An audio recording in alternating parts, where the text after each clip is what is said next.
Hello, everyone. This is Mr. Williams, principal at Windsor Middle School, and today we are interviewing one of our sixth grade teacher, Mr. Daniel. Mr. Daniel, if you could go ahead and tell us about what you do at Windsor Middle School. Well, I'm finishing up my 23rd year teaching, 22nd here at Windsor Middle School. I love the school. I teach mostly sixth grade, mostly math and science. Every once in a while I teach a period of PE, and I've taught some seventh grade and eighth grade, even up to algebra a couple times. That's great. So we have some sixth graders that are going to be coming into us in some pretty non-traditional times, but some things about middle school are always the same. What's something that you would want sixth graders to know when they're starting out at a brand new school? Well, usually for most of them, it's the first time they've had an experience where they have more than one teacher. And for some of them, they'll have as many as 6 or 7.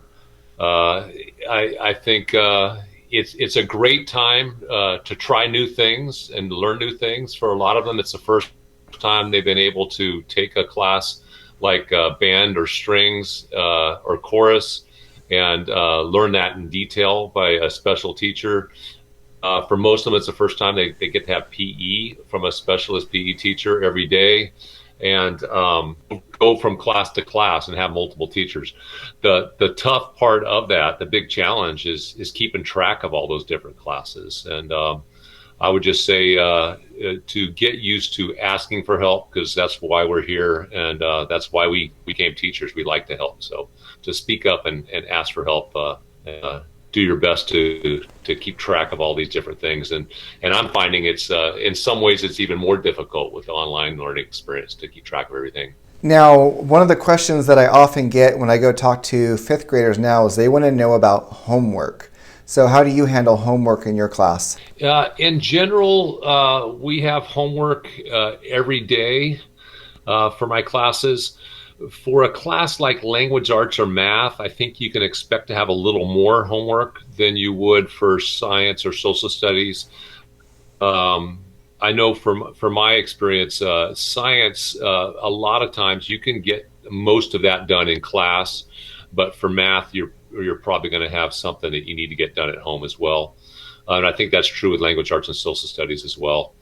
You should have a little bit more language arts homework than you will social studies. Well, that's great. So let me ask you one last question that I've been asking everyone that we've been interviewing. What's something that most students don't know about you? Oh, I got a few. One, I was born in Africa.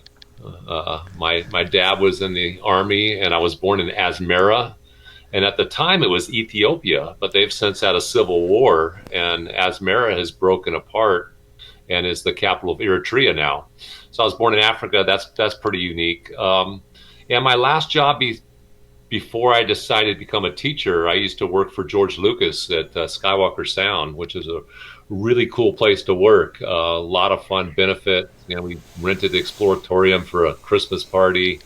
Got to meet actors and actresses every once in a while. Beautiful place to work at Skywalker Ranch in Nicasio. But I would come home from work and listen to my wife talk about her student teaching and hear those stories. And as fun of a place to work as it was, it sounded a lot more fun and interesting to become a teacher. And so long story short, I quit my job at Lucasfilm and decided to go back to school for a year and get a teaching credential. And it's one of the best decisions ever made. Very happy to be here. All right. So thank you so much, Mr. Daniel, for taking the time.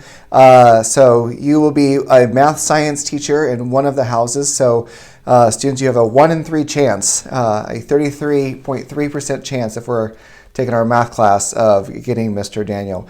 All right, Mr. Daniel, thank you. You have a good day. All right. Thank you too. All right. Goodbye.